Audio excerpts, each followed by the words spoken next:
is Koshila Machu, the founder of this channel. This channel is all about exercise, where we'll give you exercise back to back.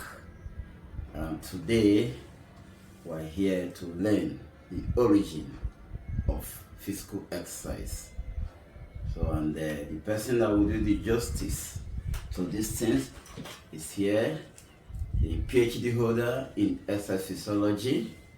His name is Dr. Mong. Thank you very much, Coach Bilari. It's a wonderful thing having you around in my small space.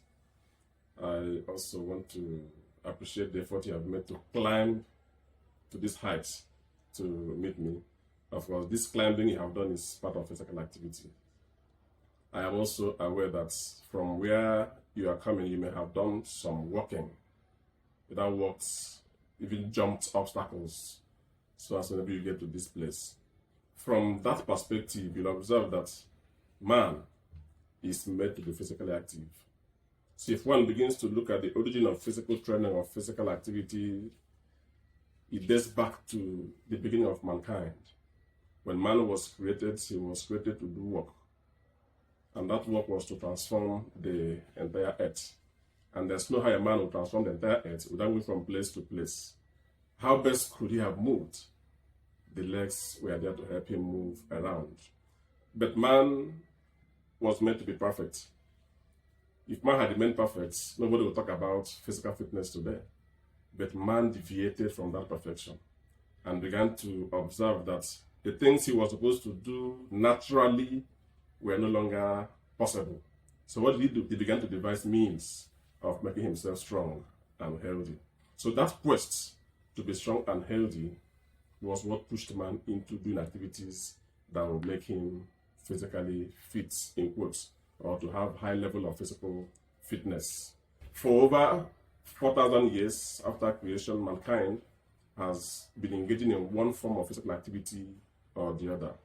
And this 4,000 years ago I talked about, man was not engaging in these activities for the purpose of being healthy or for the purpose of being advanced economically. Man was engaging in these activities just for war. Man needed to protect his territories. So what he needs to do that is the physical strength, the raw strength. And he will not achieve it by mere walking around. What will he do? He will need to increase the rate at which he will do his work. That continues until at a point it became something very important. And that point was around 394 AD when Olympics started in Greece. That Olympic that began in Greece marked the beginning of people engaging in physical training through physical activity just to be strong and healthy. And when that event started, it was not for everybody. It was just for individuals who were not well known in the community. They will come out, the rich men and their family will come and sit in their beautiful dressings and watch the sons of poor men come out to the public, many times naked. They will fight, show physical strength, and these people will laugh at them and they will go home. It continued. So for these poor people to prepare for that activity, because it's going to involve challenge, there was need for training. They can run around their community, they can move to different places. And that training continues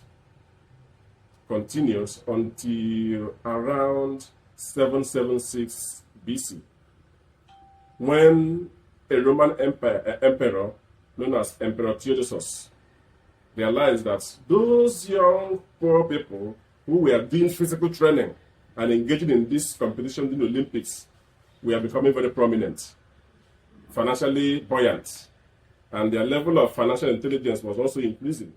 They now said no. Imagine where an emperor will walk the streets and nobody recognizes him. But when this first person who has won medals in Olympics, though from a very poor background, walks the streets, they hail him. The emperor now said, no, this game should stop, because it is no longer achieving that religious objective it was meant. It was an event that worships their gods. They had to stop the event. So it was as if physical training and physical activity went into coma. for over 1,500 years until 1896 when the event came back. Then between this period, the military started physical training and continued to embark on physical training to help themselves prepare for war. No wonder if you go to the military camp, see them running with their big boots, hitting the ground, killing grasses. In some camps, they don't need machete to cut grasses. They use their boots to cut grasses.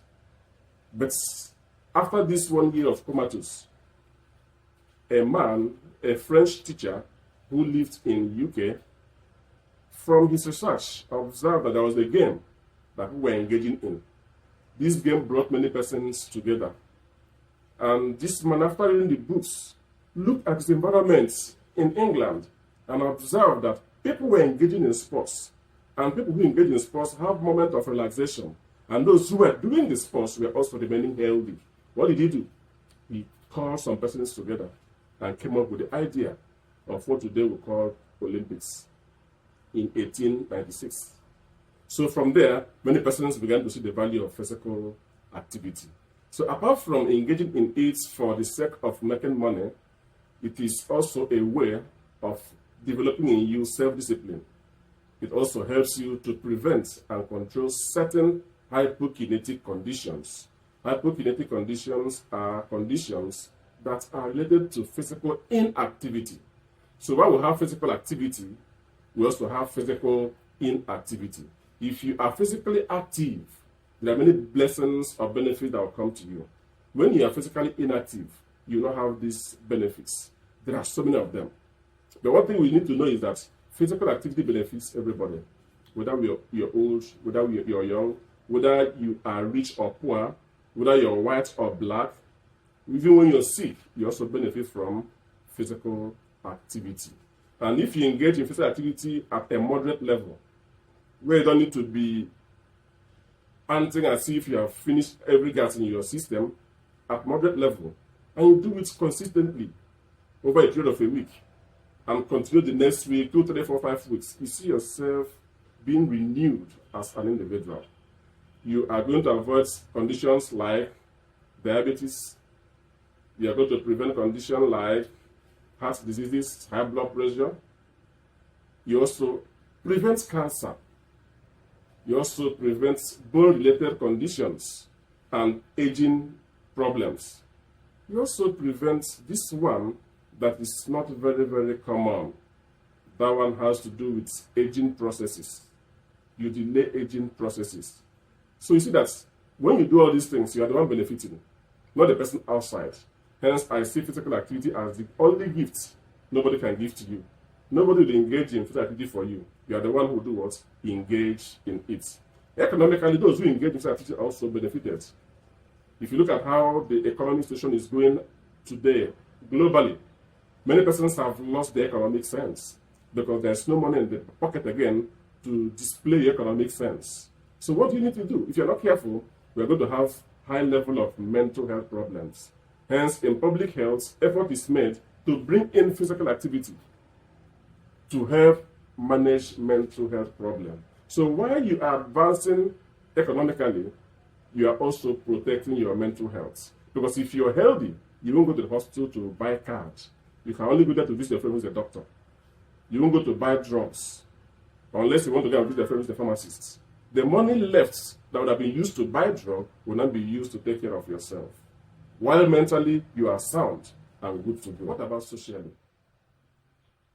Physical activity has created opportunity for individuals who have not been able to come together. And when they meet to be in a group fitness program, they form that bond that makes them live as if they are family members. They begin to express themselves the way they never did. And they laugh about their conditions, making them feel relaxed. And when they are relaxed, what have they done? They are managing what they call stress. Stress is one of the leading causes of morbidity all over the world today. So if you have a means of reducing stress, I think you have helped yourself. And physical activity participation has offered that means to virtually everybody. If you don't have legs, you have your hands. We have machines that use the hands. So you can use your hands to exercise. If you have no hands and you have your legs, You have so much to do with your legs. So our legs are not given to us just to wear shoes and attend parties. They are given to us to go out and strengthen the hearts and the muscles of the body. So if you look at that history, like we mentioned earlier, is something that began from the creation of man. As we are talking now, advances are still in place to move the history forward. And part of what we do by our profession is also to do what? To sustain the history and then move it forward. Thank you.